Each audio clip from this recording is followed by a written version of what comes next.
Halo sadayana, nami abdi Richard Daniel Wisela bersekolah di SMA Kristen Tunda Serapan kelas 11 IPA.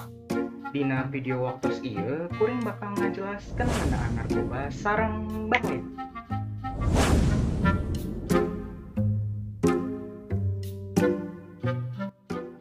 Urang sadayana terang naon narkoba. Tapi nah anjeun kantos mikir naon anu bakal kajadian upami batur parantos pangguna narkoba. Hiji, hayu orang bahas arti narkoba heula.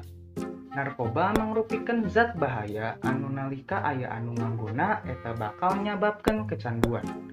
Narkoba nyalira mangrupikeun narkotika sareng obat-obat berbahaya.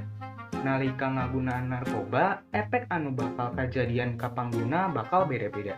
Pangguna tiasa halusinasi, awakna seger, atanapi bahkan ngantuk sareng bobo.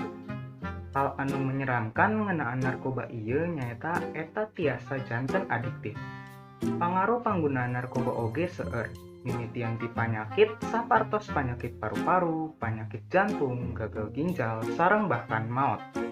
Pangaruhna kana ekonomi oge bakal pangaruh pisan, sabab hargana mahal pisan. 1 gram narkoba tiasa hargana 1,6 juta. Tapi hayu urang kana topik anu langkung serius.